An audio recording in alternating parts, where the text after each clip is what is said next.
اب دیکھیے کہ یہ اخلاقی انحطاط کی ریزنز کیا ہوں، خود تو آپ خود لاجیکلی سوچ سکتے ہیں، میں بھی عرض کر دیتا ہوں، آپ مزید ایڈ کر لیں اس سے، کہ اپنے مفادات کی بنیاد پہ فتویٰ دینا، یعنی لوگوں نے ایسے فتوے کرنے شروع کر دیے کہ جس سے ان کو فائدہ ہو۔ اس کے لیے آپ کو ہسٹری میں ایک یہ مثال ملے گی کہ جیسے آپ جانتے ہیں کہ زکوٰۃ کا آپ کے ایسٹس پہ زکوٰۃ جو ہے وہ یہ ہے کہ جب آپ پہ سال پورا گزر جائے تو تب آپ کو زکوٰۃ پے کرنی ہے، یہ دین کا حکم ہے۔ تو اب وہ مولوی صاحب نے اس کا حالیہ نکالا کہ جناب سال پورا ہونے سے پہلے ہی اپنے پورے ایسٹس اپنی بیگم کو گفٹ کے طور پر دے دیتے تھے۔ اچھا دے دیا تاکہ سال پورا ہو ہی نہ ہو اور زکوٰۃ دینی نہ پڑے۔ اچھا بیگم صاحبہ نے کیا کرنا، انہوں نے بھی سال پوری نہیں کرنی، سال پورا ہونے سے پہلے شوہر کو واپس کر دینی۔ تو یہ دیکھیے یہ اپنی مفادات ہی ہیں اور کیا ہے کہ بس اللہ تعالیٰ کو جو زکوٰۃ دینی تھی لوگوں کی خدمت کے لیے تو وہ دینی ہی نہ پڑے تک۔ یہ اس طرح کی آپ کو نظر آئیں کہ میں نام نہیں لینا چاہ رہا اس لیے کہ کسی کا حسن ظنی رکھنا چاہیے، تو بہرحال اس طرح کے کیس ہوئے ہیں۔ بادشاہوں کو خوش کرنے کے لیے فتویٰ، ایسا بھی اب بادشاہ جو چاہتا تھا ویسے ان کے مطابق فتویٰ بنا کے دے دینا، چلو جی یہ حرکتیں بھی ہوئیں۔ فرقہ پرستی میں تعصب یہ بہت ہوا، یعنی اب یہ اسکول آف تھاٹ میں اتنا نہیں ہوا لیکن بہرحال جہاں فرقے بن گئے تو وہ فرقوں میں آپس میں لڑائی جھگڑے، یہاں تک کہ ایک دوسرے پہ مناظرے سے آگے چل کے پھر ڈنڈے کے ذریعے ایک دوسرے کو مارنا، اور ہمارے زمانے میں آ کے پھر دہشت گردی بھی کر کے ایک دوسرے پہ گولیاں مارنی، یہاں تک کہ ان کی مسجدوں پہ بھی پورے بم جو ہے وہ کر دینا۔ یہ ہمارے سامنے ہوا کیس۔ مناظروں میں جیتنے کی یہ پوری کوشش ہوتی تھی تاکہ ہمارے فرقے کے یہ جو صاحب ہیں ان کو جتاؤں میں، اس کی پوری جناب ہر ایک نے کوشش کی اس کے لیے، وہ یوٹیوب میں آپ کو بڑی ایگزامپلز مل جائیں گی آپ کو۔ فنڈ اور پراپرٹی میں قبضہ کرنے کے لیے فتوے، اس کے لیے انفارچونیٹلی آپ کو ابھی کچھ عرصہ پہلے ہی آپ کو سنا ہوگا اپنے اخبارات میں کہ جناب ایک کئی صاحب نے یہ حرکتیں کی کہ جناب وہ دیکھا کہ زمین وہ اس پہ کوئی ابھی بلڈنگ نہیں بنی، کوئی جسٹ ایک پلاٹ ہے، تو وہ اور کچھ نہیں کیا جناب، پلاٹ پہ بیٹھ کے وہ بڑی تیزی سے جناب کر کے اینٹیں رکھ کے اور مسجد بنا دی اس تاکہ ان کی پراپرٹی بن جائے۔ اور کئی تو پھر ایسے بھی ہوں کہ جو کسی بیچاری بیوہ خاتون کا یہ پلاٹ ہو یا کسی اور آدمی کا ہو، اب اس پہ اگلے کو جناب پورے گروپ نے اکٹھا کر دینا، وہ جناب یہ تو مسجد ہے بھائی، اس کو تو تم لے ہی نہیں سکتے، اور اگر کچھ جان چھڑانی بھی پڑی تو چلو تھوڑی سی بس چھوٹی سی رقم دے کے جان چھڑا دینی۔ اس طرح کی حرکتیں آپ کو نظر آئی ہوں گی۔ انسانی نفسیات کا عدم لحاظ، یہ کئی فتووں میں آپ کو نظر آئے گا کہ انسان کو سمجھے بغیر ایسے ایسے فتوے دینا کہ جو انسان پریکٹیکلی عمل کر بھی نہیں سکتا۔ یہ آپ کے ذہن میں سوالات ایسے آتے ہوں گے اور اس کا جواب آپ کو نہیں ملتا ہوگا۔ جامد قانونی سانچہ اور ظاہر پرستی، یعنی یہ فوکس ہو گیا ظاہر پرستی کا کہ بس جناب جو لکھا گیا پرانے اسکالرز نے جو لکھ دیا بس اسی پہ عمل کرو۔ اسی کے لیے آپ یہ دیکھیں گے کہ مثال کے طور پر تقویٰ کا لفظ قرآن مجید میں، تقویٰ کا مطلب یہ ہے کہ بھی آپ احتیاط کرتے ہوں کہ اللہ تعالیٰ خوش رہے ہم پہ، کہ اللہ تعالیٰ کے خلاف کوئی ہم معاملہ نہ کریں، یہ تقویٰ۔ لیکن لوگوں نے تقویٰ کا مطلب یہ بنا لیا کہ جناب آپ کی شلوار ایسی ہو، آپ کی داڑھی کا سائز ایسا ہو، اور آپ کے جناب امامہ اور وہ اس سٹائل کا ہو، تو اس طرح کے یہ تقویٰ۔ تو تقویٰ کا مطلب یہ بننے لگا۔ یہ دیکھیے کہ یہ انفارچونیٹلی اس طرح کے اثرات آئے۔ پھر آئیڈیل پسندی، اور جس کو آپ پھر عملیت پسندی کی انتہا، یہ دونوں طرف نظر آئیں۔ کئی فرقوں میں آپ کو نظر آئے گی آئیڈیل پسندی کہ بس جناب جو چیز ان کو پسند آ رہا ہو وہی بہتر ہے۔ آئیڈیل جو سب سے آئیڈیل ہے بس وہی ہونا چاہیے، کوئی ایسی چیز جو پریکٹیکلی آپ کر سکتے ہیں اس طرف نہ لانا، بلکہ یہ اس چیز پہ لگانا کہ جناب بس یہ آئیڈیل تو یہ ایسے ہی کرو۔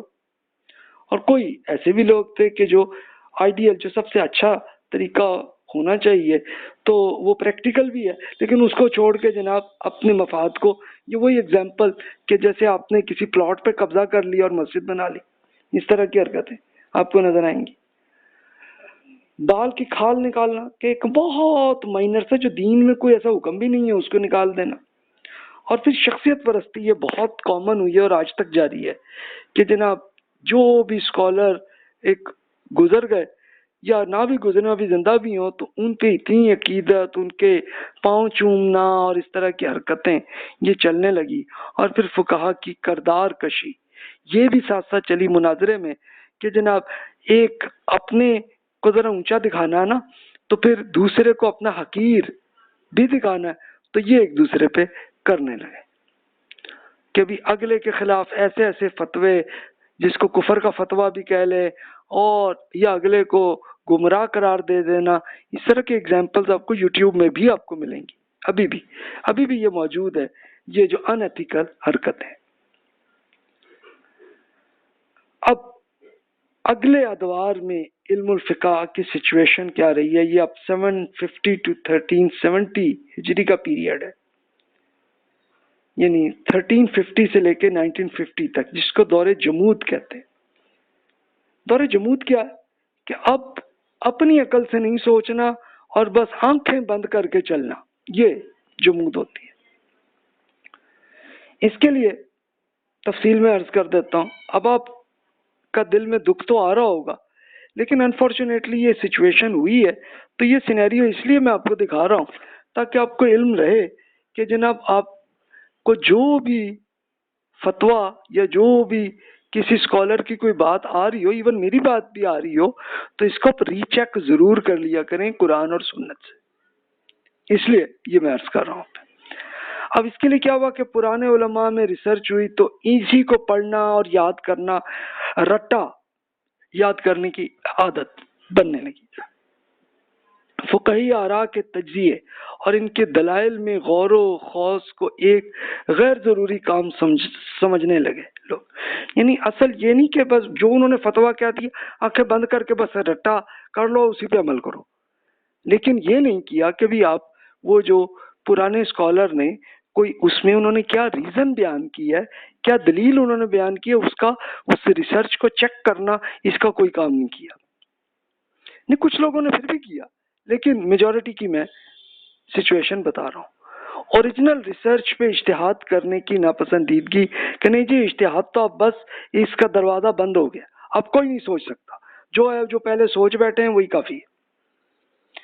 جمود کے پھر اثرات صرف علم فقہ تک نہیں ہوئے، بلکہ political sciences, social sciences, economics, اچھا سائنس کے اندر پھر آپ بایولوجی اور آپ کی کیمسٹری، اس پہ بھی یہی آنے لگا، اور ٹیکنالوجی میں بھی یہی آیا کہ بس جناب پرانے جو بزرگوں نے جو سیکھ لیا طریقہ وہی کافی ہے، اسی طرح چلنے لگے لوگ۔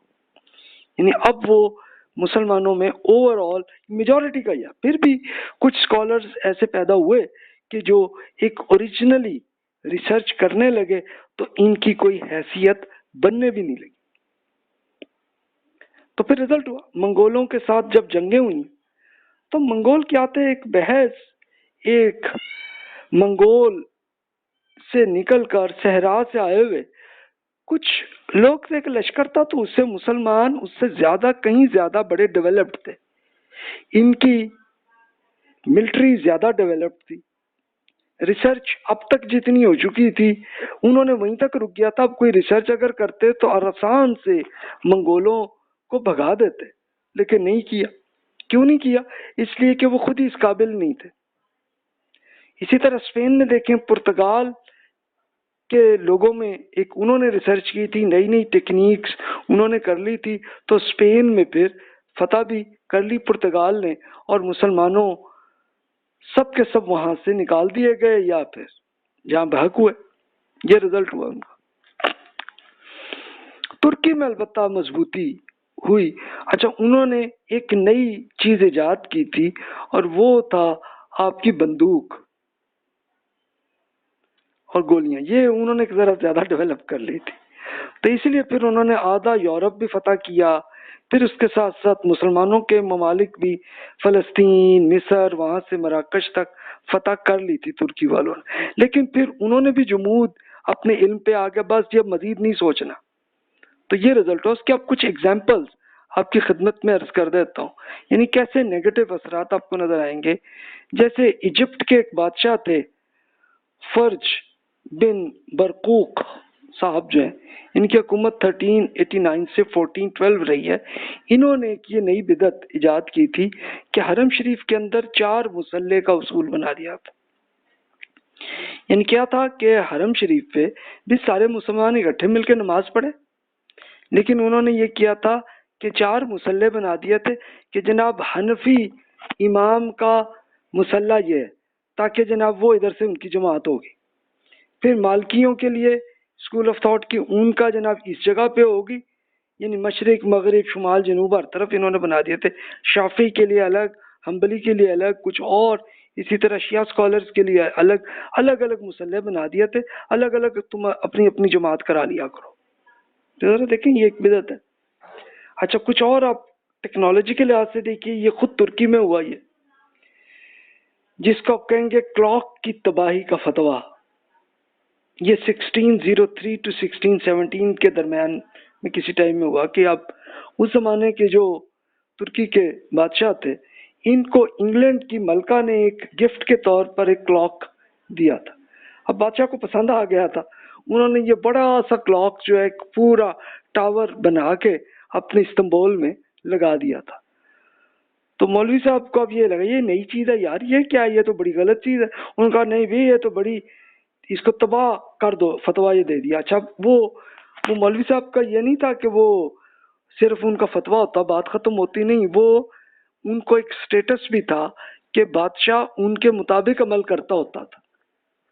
تو پھر ہوا کہ وہ پوری کلاک بھی انہوں نے توڑ دیا، حالانکہ اس کی بجائے اگر اس کلاک کو سیکھ لیتے، اس کی نئی نئی ٹیکنیکس کر کے خود اپنی کلاکس بنا لیتے، تو مسلمانوں میں عادت تو بنتی نا کہ صحیح ٹائم کے لحاظ سے ہی کام کریں. ٹائم مینجمنٹ تو آ جاتی نا ان میں، تو وہ نہ آئی. تیسری مثال عرض کر لیجئے کہ جمال الدین افغانی صاحب بڑے اسکالر ہیں، 1897 میں ان کا انتقال ہوا ہے. تو وہ انہوں نے یہ کیا تھا، افغانستان کے تھے یہ اسکالر، لیکن ان کو خود وہ ایک اوریجنل سوچنے والے اسکالر تھے. تو ان کو افغانستان کے بادشاہ نے ان کو نکال دیا تھا. تو اب وہ خیر انڈیا میں آئے تھے، انڈیا میں رہے. اچھا لیکن رہے کچھ عرصے تک، لیکن پھر ان کو کچھ مسئلے آئے وہاں پہ، تو وہ پھر چھوڑ کے ایجپٹ چلے گئے تھے. ایجپٹ میں آپ کو القاہرہ کی یہ یونیورسٹی آپ کو مشہور آپ نے سنی ہوگی، تو ازہر کے نام سے یہ یونیورسٹی بڑی پرانی بنی ہوئی ہے. تو اس میں جمال الدین افغانی صاحب نے وہاں پڑھانا شروع کیا. تو پڑھاتے ہوئے انہوں نے ایک یہ کیا کہ ایک یہ گلوب بنا کے سامنے اس پہ پڑھانا شروع کیا کہ جناب یہ دیکھو زمین ادھر سے ادھر ہے، اس کا یہ معاملہ. اب یہ دین کا کوئی معاملہ ہی نہیں تھا، لیکن وہاں کے مولوی صاحب نے فتویٰ دے دیا کہ جناب یہ دیکھو یہ نئی چیز بدعت ہے، یہ تو بڑا گناہ ہے جناب یہ جو کر رہے ہیں جمال الدین افغانی صاحب، تو اس کو توڑے. تو وہ گلوب کو توڑ دیا. تو امیجن کریں یہی ایک ریزن ہے کہ جس کی وجہ سے ہمارا زوال کا پیریڈ گزرا ہے. اور پولیٹیکلی اسپیشلی یہ جو 1785 ٹو 1950 کا پیریڈ ہے، یہ تو بہت زوال کا پیریڈ ہے. اس کو ہم آگے دیکھتے ہیں اس میں کیا سینیریو آیا. اور پھر نشت ثانیہ کا دور ہے کہ جس سے 1950 میں مسلم ممالک کو آزادی ہوئی ہے، وہاں سے آج تک کا پیریڈ ہے.